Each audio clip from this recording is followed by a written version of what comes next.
On August 9th, 1941, over the French coast, a Spitfire screaming through the sky at 400 miles per hour.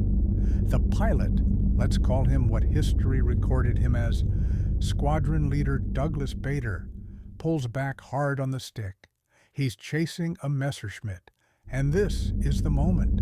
The kill shot, the turn that wins or loses everything. His Spitfire responds instantly. The nose pulls up, the wings bite into the air, and then his vision starts to fade. First, the colors drain away. The blue channel below turns gray. Then his peripheral vision collapses inward, like someone slowly closing curtains from both sides. Tunnel vision. He can only see what's directly in front of him, a shrinking circle of the world. And then, nothing, complete blackness. His eyes are open, but he sees absolutely nothing. His hands are still on the controls, but he doesn't know it. His Spitfire is now plummeting toward the channel at terminal velocity, and Squadron Leader Bader is completely, utterly unconscious. 12 seconds pass, 12 seconds where he doesn't exist. 12 seconds his brain will never record, never remember, never acknowledge even happened. When consciousness returns, he's in a death spiral, the ocean filling his windscreen, his altimeter unwinding like a broken clock. He pulls out. Barely. But here's what's going to shock you. 30% of RAF pilot deaths in 1940 weren't from German bullets or flak or mechanical failure. They were from this, from blackout, from the human body's complete inability to handle what modern combat demanded of it. Pilots were losing consciousness in the middle of dogfights and simply flying into the ground, or the sea, or each other. The RAF was losing some of its best pilots not to the Luftwaffe, but to physics. But one pilot had an unfair advantage in this deadly game, an advantage so strange, so unexpected, that when the Germans finally figured out what it was, they couldn't believe it.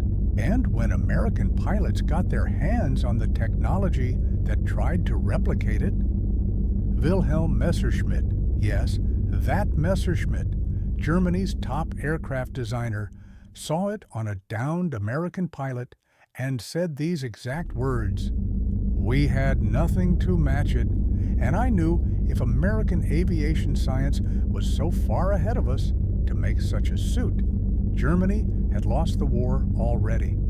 Let me explain what was killing these pilots. When you're sitting still right now, watching this video, you're experiencing 1G. 1 times the force of gravity. Your heart pumps blood up to your brain just fine. Everything works. But when a fighter pilot pulls into a hard turn at high speed, they can experience 6, 7, even 9 times the force of gravity.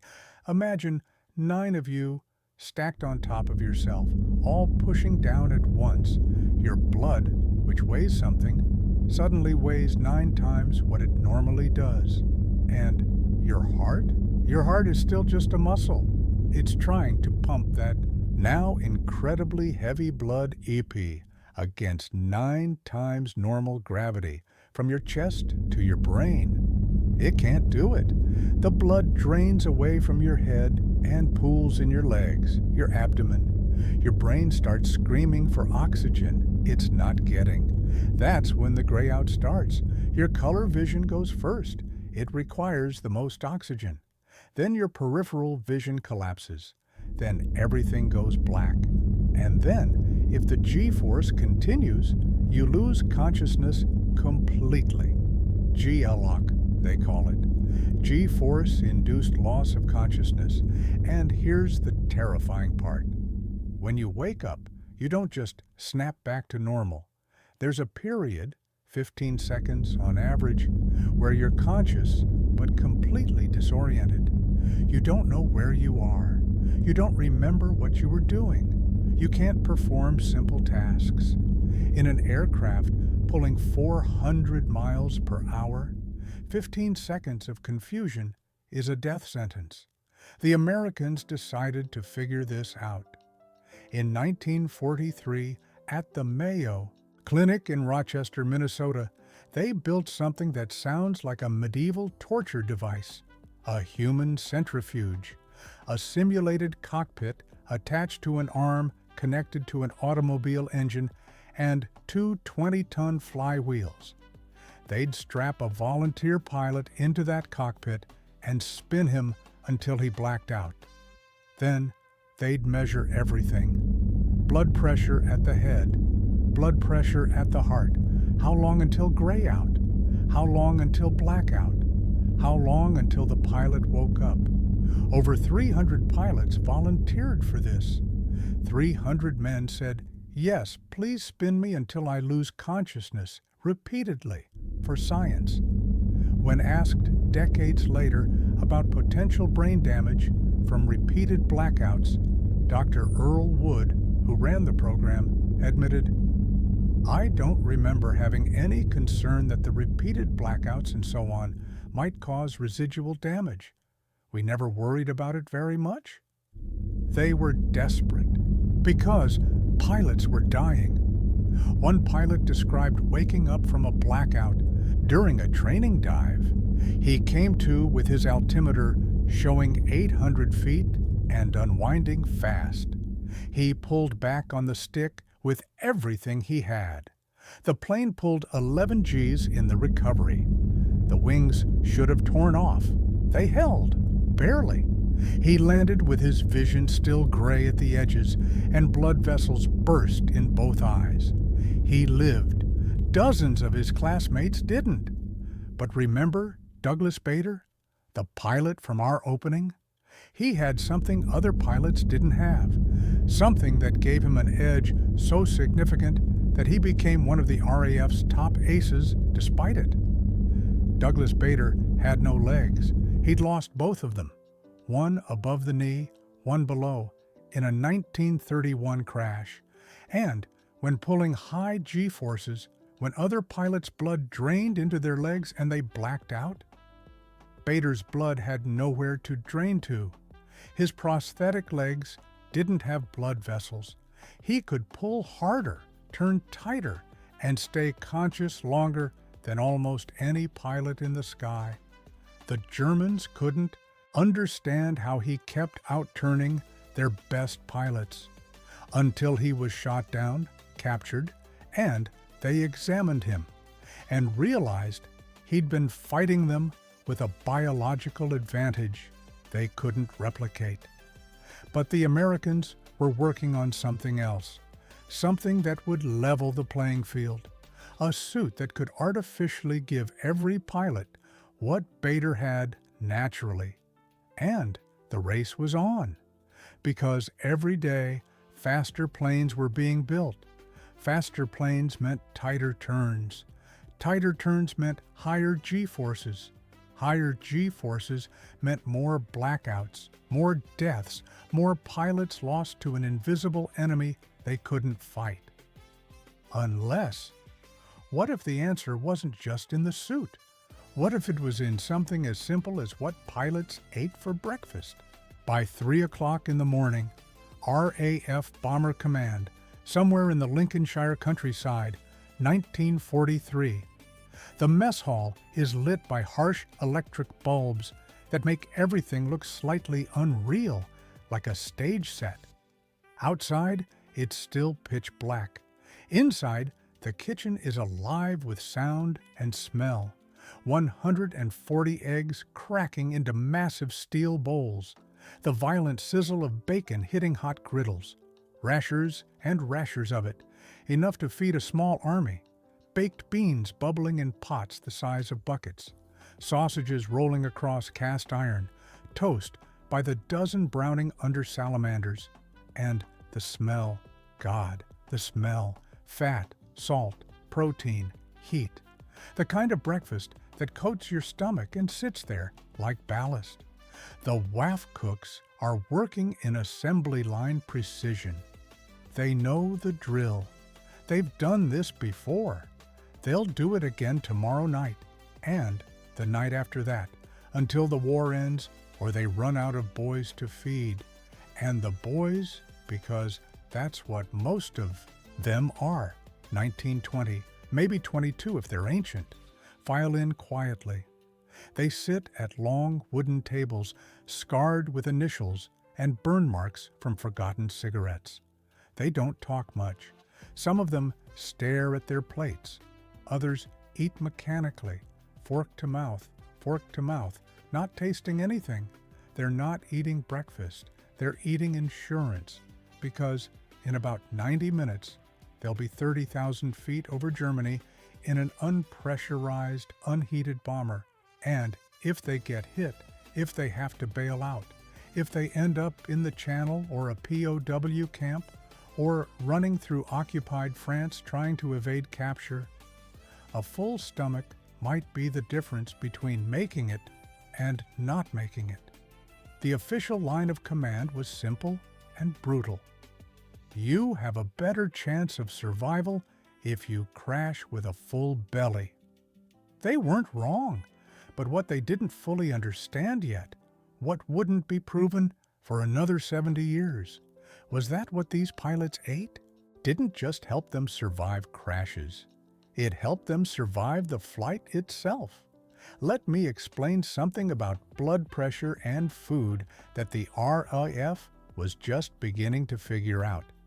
When you eat a meal heavy in protein and fat, bacon, eggs, sausage, whole milk, your body does several things. First, it takes time to digest. That meal sits in your stomach for hours, releasing energy slowly and steadily. Second, the protein helps maintain the integrity of your blood vessels. Third, fat provides dense calories that keep your blood sugar stable.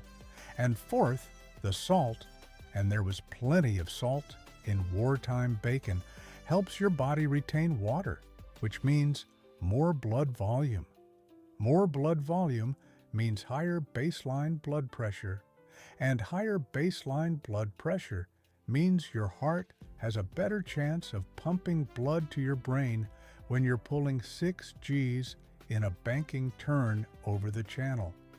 The RAF didn't have the science to explain all of this. They just knew, empirically, that pilots who ate the operational supper performed better and survived longer. So, they kept serving it. Fast forward to 2013, University of North Dakota. A team of researchers wants to figure out once and for all what kind of diet actually helps pilots perform best. They recruit 45 student pilots. They put them on 4 different diets over the course of several weeks: high fat, high carbohydrate, high protein, and a control diet. The diets are designed to be sneaky, similar meals with different macronutrient profiles. One day you get brownies with frosting. Another day you get brownies without frosting. One day your pizza is loaded with extra cheese and meat. Another day it's chicken breast and fat-free salad dressing. Then they test the pilots, flight simulators, descending in cloudy weather when you can't see the runway, climbing into holding patterns, memory tests, spatial reasoning, response time, and the results? The results vindicated everything the RAF had been doing 80 years earlier. The high-fat diet produced the best performance, quickest response times, fewest mistakes when flying in instrument conditions, better sustained attention over long periods. The high-carb diet came in second. Not bad, but not optimal. And the high-protein diet, dead last. The pilots on high-protein diets performed substantially worse than every other group. One of the test pilots, a kid named Jeremy Turnus, said, "I could tell the difference on how well I was doing on the different diets. There were times I thought, wow, I was a lot more on today as compared to last week. I think a lot of people felt they did better when they got the lobster and the good stuff. The good stuff: butter, gravy, fatty meat, whole milk, frosted brownies. The exact meal those RAF pilots were choking down at 3 in the morning in 1943. Now, you might have heard the story about carrots, how the British told everyone that their pilots ate carrots to improve night vision, and that's why they were so good at spotting German bombers in the dark. That was a lie, a brilliant lie, designed to hide the fact that they'd invented airborne radar. They needed an explanation for how their night fighters kept finding German bombers in total darkness, and our pilots eat a lot of carrots was just plausible enough that the Germans bought it. But here's what's true. The British were absolutely obsessed with vitamins during the war, particularly B vitamins, and for good reason. B vitamins, thiamine, riboflavin, niacin, are essential for nerve function and preventing fatigue. A deficiency in B vitamins leads to a tired, nervous, depressed population. Exactly what you don't want in your combat pilots. So, they fortified bread. They pushed leafy vegetables and organ meats and eggs, all rich in B vitamins. They created the Basic 7 Nutrition Guidelines in 1943, the first recommended dietary allowances in American history. And pilots got extra, but sometimes knowledge wasn't enough. There's a story, unverified, but repeated in enough mess halls that it has the weight of truth, about a young pilot, fresh from training, who skipped the operational supper one night. Maybe he wasn't hungry. Maybe he was too nervous to eat. Maybe he just didn't see the point. He took off on his first mission over Germany, made it to the target, dropped his bombs, turned for home. Somewhere over the North Sea, his squadron encountered German fighters, evasive maneuvers, hard banking turns, high G-forces. He blacked out. When his wingman realized the bomber was flying straight and level, not responding to radio calls, he pulled alongside. He could see the pilot slumped forward in the cockpit. The plane flew itself into the water 3 minutes later. His crewmates, the ones who survived, talked about it afterward in hushed tones. They knew he hadn't eaten. They'd seen his empty seat at the table, and they felt a guilt that made no logical sense but felt absolutely real. They'd survived because they'd eaten, and he'd died because he hadn't. After that, in that squadron at least, everyone ate the operational supper. Every bite, even if it made them sick. But here's the thing. The food helped. The science was real. The high-fat, high-protein meals gave pilots a measurable edge in blood pressure, energy, and cognitive performance. But it wasn't enough, not nearly enough, because the blackouts kept coming. Pilots kept losing consciousness and dying, even with full stomachs and proper nutrition. Until someone noticed something strange.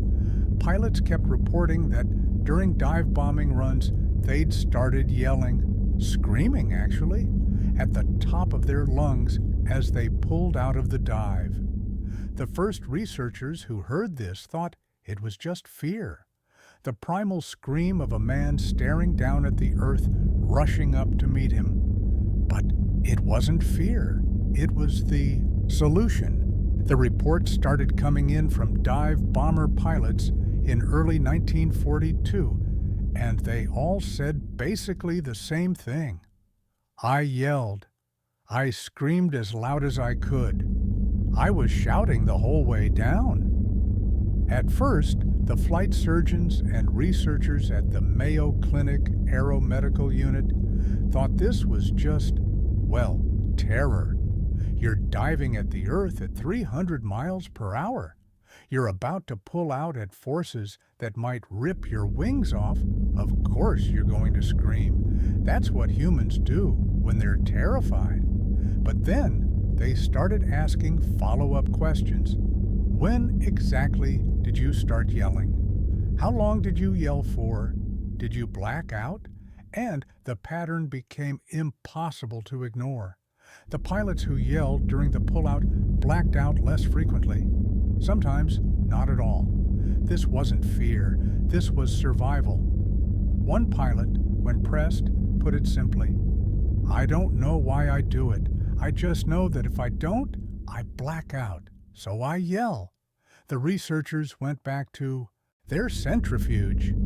They started measuring what happened to blood pressure when a pilot yelled while experiencing high G-forces. And what they found changed everything. When you yell, really yell from deep in your chest, you create massive pressure inside your thoracic cavity. Your lungs compress, your diaphragm contracts. All that pressure squeezes your heart and the major blood vessels coming out of it. And that pressure translates directly into higher blood pressure throughout your body, including your brain. It was a biological hack, a way to artificially boost blood pressure right when you needed it most. But yelling had problems. You couldn't yell continuously for 30 seconds during a sustained turn. You'd run out of air, you'd hyperventilate, you'd make yourself dizzy, and you certainly couldn't yell and talk on the radio at the same time. So the Mayo Clinic team, working with pilots and physiologists, developed something more sophisticated. They called it the anti-G straining maneuver, the AGSM. Here's how it works. You take a deep breath and hold it. Then you tense every major muscle group in your body. Legs, glutes, abs, chest, like you're trying to lift something impossibly heavy. You hold that tension while forcibly exhaling against your closed throat, creating pressure. You do this in cycles. Tense and strain for 3 seconds. Breathe quickly for 1 second. Tense and strain again. The result? You can maintain elevated blood pressure for as long as you need to without passing out from lack of oxygen. Dr. John Stepanek, the current director of aerospace medicine at Mayo Clinic in Arizona, has studied the AGSM extensively.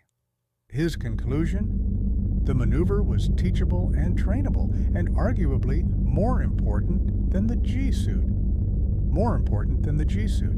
Let that sink in. Without any equipment, just using the AGSM, a trained pilot could handle 3 to 4 Gs. That was the limit.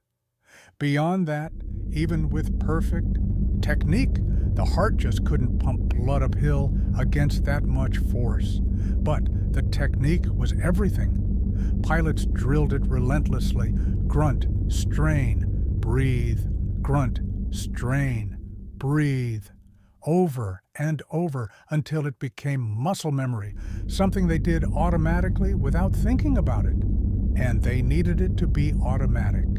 Because when you're in a turning fight with a Messerschmitt at 400 miles per hour, you don't have spare mental capacity to think about your breathing technique. It has to happen by itself. The training films from that era are fascinating and slightly disturbing. Young pilots strapped into mock cockpits, their faces contorted with strain, veins bulging in their necks, making sounds that are somewhere between grunts and growls. Doing this for minutes at a time until they perfected it, because the alternative was death, and the physical toll was brutal. Pilots would land after a combat mission with splitting headaches that lasted for hours. Their sinuses would swell from the pressure. Blood vessels would burst in their eyes, leaving them looking like they'd been in a fistfight. Some pilots experienced chronic back pain from the constant muscle tension. They also had to ensure proper head support. If your head wasn't properly braced during extreme G-forces, the weight of your head and helmet could cause severe neck strain or even spinal damage. Some pilots developed chronic neck problems that haunted them for decades after the war. But here's what 9Gs actually feels like, according to pilots who've experienced it. Imagine 9 versions of yourself stacked on top of you. 9 times your body weight, pressing down on every part of your body. Your arms become too heavy to lift. Your cheeks sag down toward your jaw. Your eyelids droop. Every breath is work. Your G-suit is inflating, squeezing your legs and abdomen like a blood pressure cuff cranked to maximum. And you're grunting, straining, tensing, every muscle trying to force blood up to your brain through sheer willpower and technique. One pilot described it like this: "It feels like an elephant is sitting on your chest, and you're trying to bench press it while someone's slowly turning down the lights in the room. You know if those lights go all the way out, you're dead, so you strain harder." Another said, "The first time I experienced 8 Gs in training, I thought I was dying. My vision was just a pinpoint. I couldn't move my arms. I was making sounds I didn't know I could make, and then I realized this is what combat is going to feel like every single time, and you either learn to endure it or you don't fly fighters." The choice was that stark: endure the agony or die. And here's the crucial part: even with perfect AGSM technique, 4 Gs was the maximum for sustained periods. 5 or 6 Gs, you might manage for a few seconds. Beyond that, consciousness started slipping away, no matter how hard you strained. But then came the breakthrough. When you combined the AGSM with the G-suit, the inflatable bladders that squeezed your lower body and prevented blood from pooling in your legs, suddenly 9 Gs became survivable. Not comfortable, not easy, but survivable. 9 Gs, enough to outturn any enemy fighter, enough to escape from situations that would have been certain death just a few years earlier. Could you do it? Could you tense every muscle in your body, grunt and strain rhythmically, maintain perfect aircraft control, track a target, and fire your guns accurately, all while experiencing 9 times your body weight and your vision collapse into a tunnel? All while knowing that one mistake, one moment of lost consciousness, means you die? Comment below. I'm genuinely curious how many of you think you could handle it. Because even with the AGSM perfected, even with the G-suit technology advancing, the blackouts kept happening. The human body had limits that no amount of training or equipment could fully overcome. The screaming technique bought time. It saved lives. But it wasn't enough. The body needed something more fundamental, something that worked at the cellular level, in the blood itself, before the pilot ever strapped into the cockpit. Rochester, Minnesota, 1943. Deep inside the Mayo Clinic, in a laboratory so secret that most of the hospital staff didn't know it existed.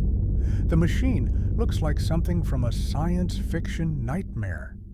A simulated aircraft cockpit mounted on a massive rotating arm connected to an automobile engine, powered by 2 flywheels, each weighing 20 tons. When it spins up, the whole room vibrates. A young pilot climbs into the cockpit. They strap him in tight, shoulders, waist, legs, sensors attached to his head, his chest, his arms, blood pressure cuffs at multiple points on his body. He's wearing the latest version of the experimental G-suit, inflatable bladders positioned over his legs and abdomen. Dr. Earl Wood gives the signal. The engine roars to life. The flywheels begin to turn. The arm starts rotating, slowly at first, then faster, faster. until the pilot in the cockpit is experiencing 6 Gs, 7 Gs, 8 Gs. They watch his vital signs on instruments. Heart rate climbing, blood pressure at his feet spiking, blood pressure at his head plummeted. His face goes pale, his eyes lose focus. Blackout. They dial it back, wait for him to regain consciousness. 12 seconds on average, then another 15 seconds of confusion before he can tell them his own name. They do it again, and again, and again. Over 300 pilots volunteered for this. 300 men who willingly let scientists spin them unconscious repeatedly so they could gather data that might save lives. When Dr. Wood was asked decades later whether he worried about brain damage from repeated blackouts, his answer was shockingly casual. I don't remember having any concern that the repeated blackouts and so on might cause residual damage. We never worried about it very much. They were in a war. Men were dying every day. Brain damage was a theoretical concern. Blackout-induced crashes were killing pilots right now. But one of their early discoveries changed everything, and it had nothing to do with G-suits or breathing techniques. Hydration. They noticed that pilots who were even slightly dehydrated blacked out faster and at lower G-forces than well-hydrated pilots. The difference was dramatic. A pilot who hadn't drunk enough water in the 12 hours before testing might black out at 5 Gs. The same pilot, properly hydrated, could handle 6 or even 7. Why? Blood volume. Your blood is mostly water. When you're dehydrated, you have less blood. Less blood means lower baseline blood pressure. Lower baseline blood pressure means your heart has even less chance of pushing blood up to your brain against high G-forces. The solution was almost stupidly simple. Drink more water and eat more salt. Salt makes your body retain water. More water retention means more blood volume. More blood volume means higher blood pressure. Pre-flight protocols were updated immediately. Pilots were required to drink specific amounts of water in the hours before a mission. Their operational suppers were deliberately oversalted: bacon, ham, anything that would make them retain fluid. But there was another problem that compounded everything: oxygen. Dr. Walter Boothby, Dr. Randolph Lovelace, and Dr. Arthur Bulbulian had developed the BLB oxygen mask in 1938, just before the war. It was revolutionary, a properly fitted mask that could deliver supplemental oxygen at high altitudes without fogging goggles or freezing in sub-zero temperatures. Because here's the thing, above 10,000 feet, you need supplemental oxygen, period. The air is too thin. Your blood can't absorb enough oxygen from breathing alone. And oxygen deprivation, hypoxia, mimics the symptoms of G-LOC almost perfectly. Gray out, tunnel vision, confusion, loss of consciousness. Now imagine you're a pilot at 25,000 feet, pulling 6 Gs in a turn. You're already oxygen deprived from the altitude. Now add G-forces that are preventing blood from reaching your brain. The combination is catastrophic. You don't slowly fade to black. You just switch off instantly. Charles Lindbergh, yes, that Charles Lindbergh, came to the Mayo Aeromedical Unit in 1942 to test the BLB mask in their low-pressure chamber. They simulated a parachute jump from 40,000 feet. Lindbergh sat in the chamber wearing the mask as they dropped the pressure to near vacuum levels, watching him for any signs of hypoxia. He was fine. The mask worked perfectly. Without it, he would have been unconscious in seconds, dead in minutes. Fortune magazine published a chart in February 1942 showing the progressive stages of oxygen deprivation at altitude. At 15,000 feet without oxygen, mild euphoria, impaired judgment. At 20,000 feet, serious impairment, blue lips, possible unconsciousness. At 25,000 feet, unconsciousness within 3 to 5 minutes. Above 30,000 feet, unconsciousness in 30 to 60 seconds. Pilots were flying combat missions at these altitudes every single day, but oxygen alone wasn't enough.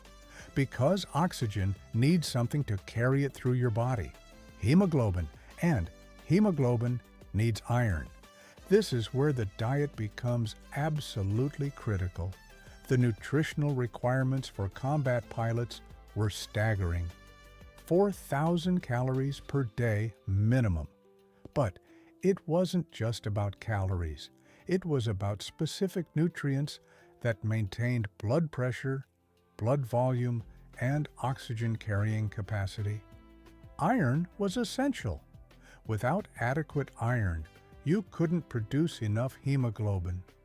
Without enough hemoglobin, your blood couldn't carry enough oxygen, even if you were breathing pure oxygen through a mask. Pilots were encouraged to eat organ meats, liver especially, because they're packed with iron. Protein was crucial for maintaining the integrity of blood vessels.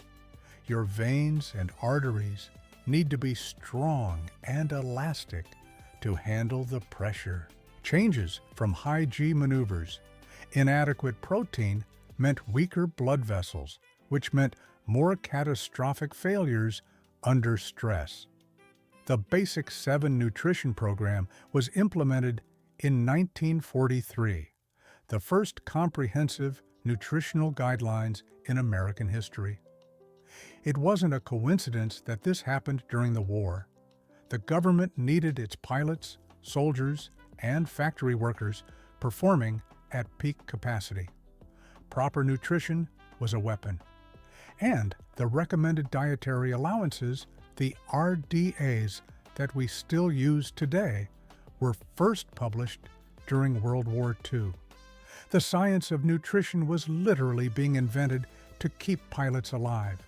Meanwhile, German pilots were struggling so hard.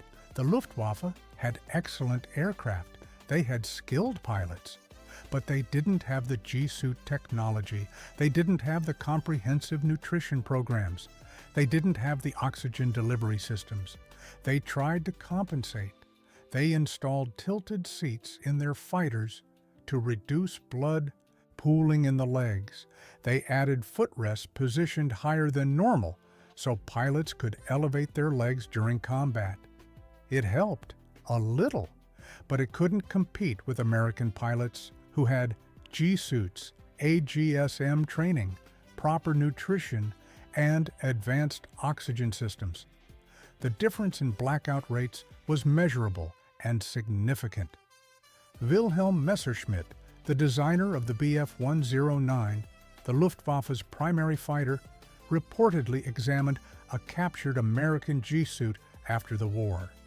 He held it in his hands, studied the inflatable bladders, understood immediately what it did.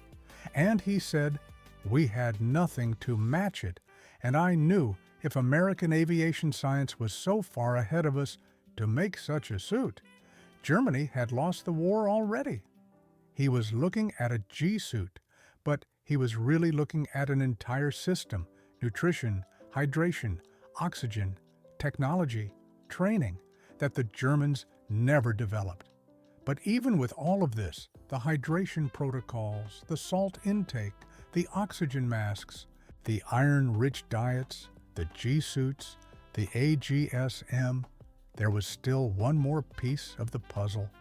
One dietary secret so simple, so obvious in hindsight, that when modern researchers finally proved it in 2013, they could barely believe the results.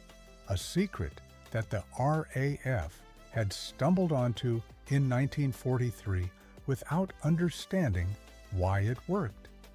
And it all came down to one question: what should a pilot eat for breakfast?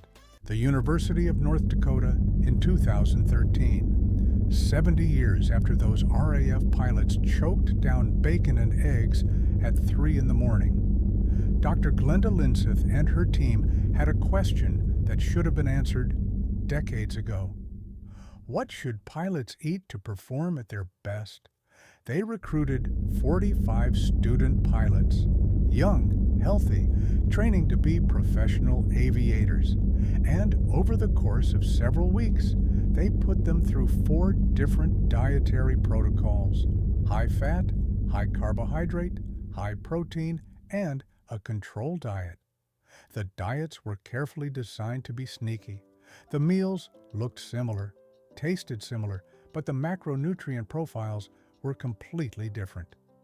On the high-fat diet days, pilots got pizza loaded with extra meat and cheese, brownies with frosting, meals swimming in butter and gravy, the kind of food your doctor tells you to avoid.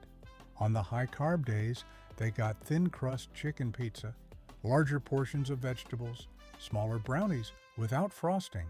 On the high-protein days, they got grilled chicken breast, fat-free salad dressing, fat-free cheese, lean everything. Then they tested them. Flight simulators programmed with the kind of scenarios that separate good pilots from dead ones. Descending through clouds when you can't see the runway, relying entirely on instruments. Climbing into holding patterns, making split-second decisions. They also ran cognitive tests, memory challenges, spatial reasoning, response time measurements.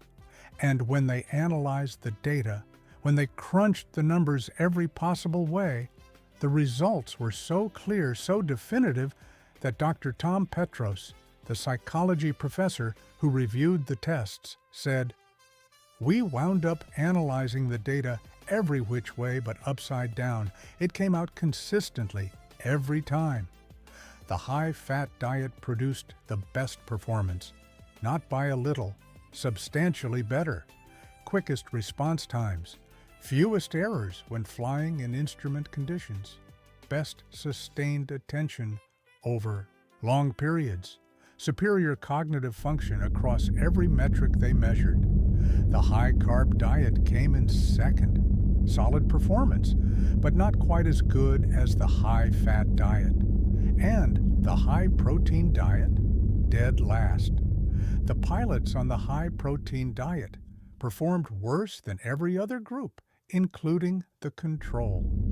This contradicted decades of nutritional assumptions.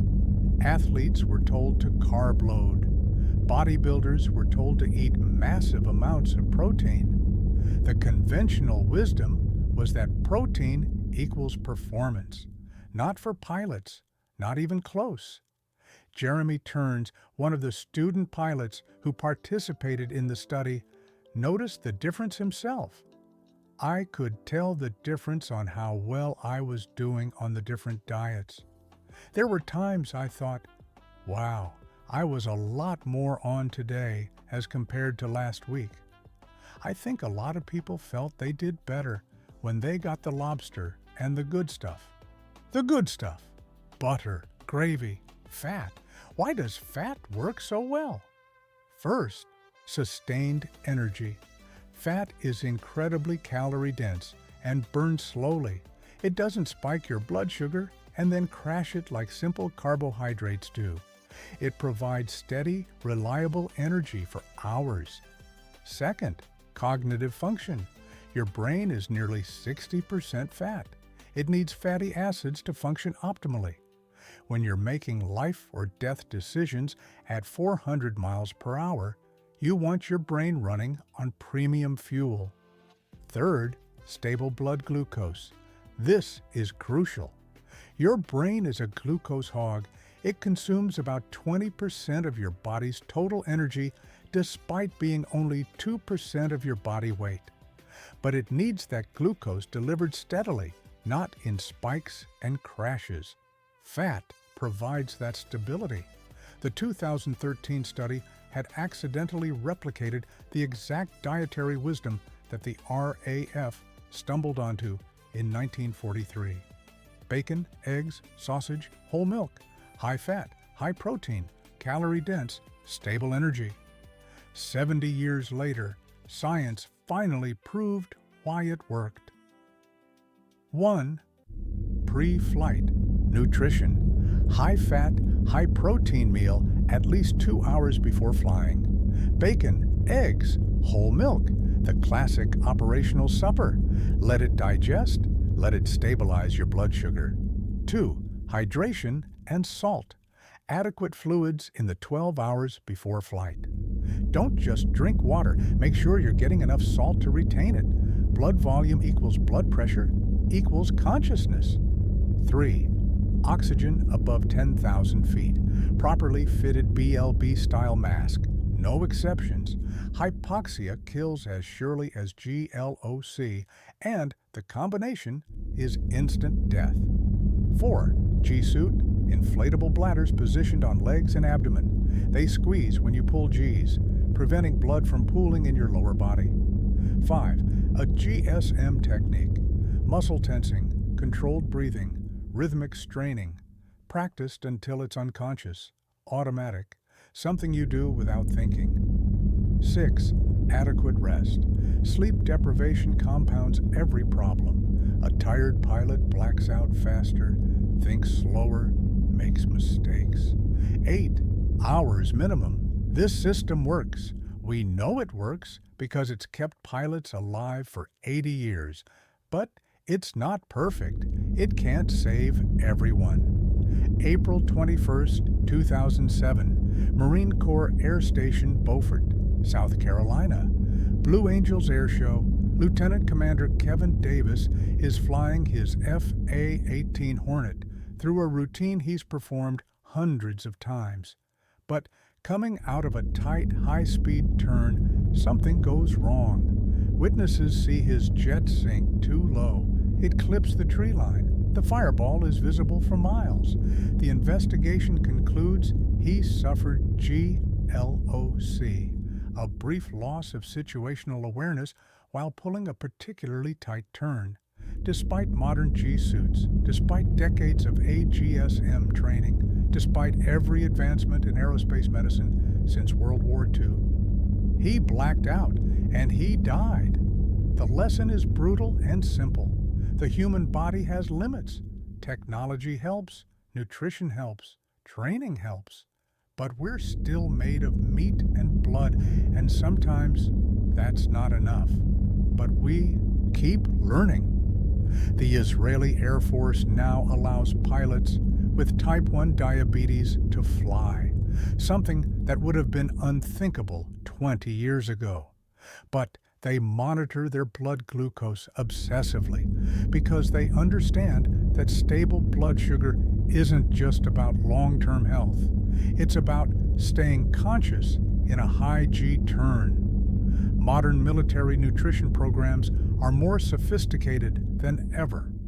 The current Warfighter Nutrition Guide provides detailed protocols for every phase of military life. Deployed soldiers receive ration packs designed to provide 4,098 calories per day with carefully balanced macronutrients. Research continues into supplements, magnesium for muscle function, electrolyte optimization, compounds that might improve G tolerance even further. The science that started in 1943 with bacon and eggs never stopped evolving.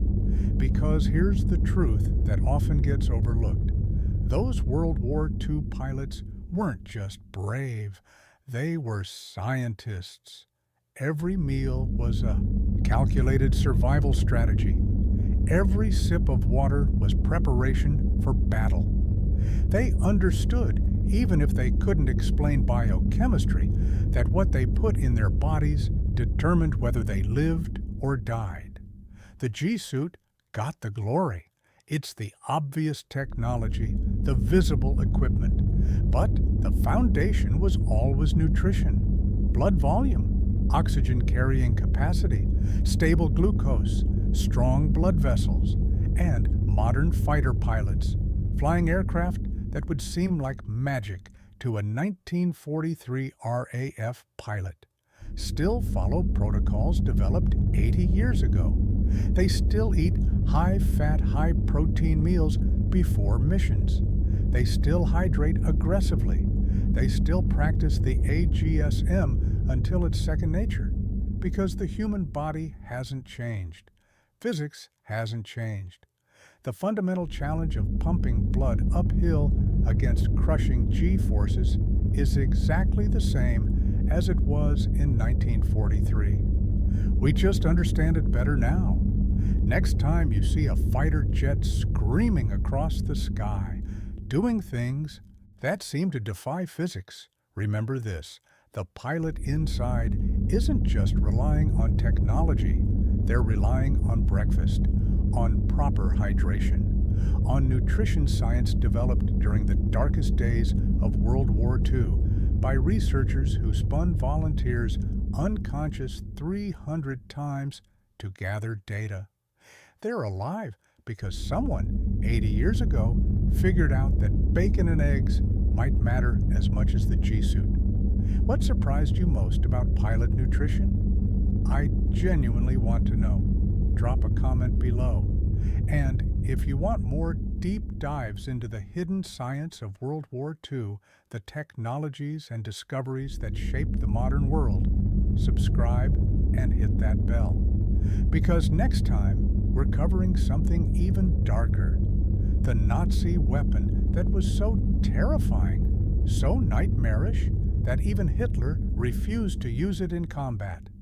You won't believe what it was. Thanks for watching, and remember, never skip breakfast.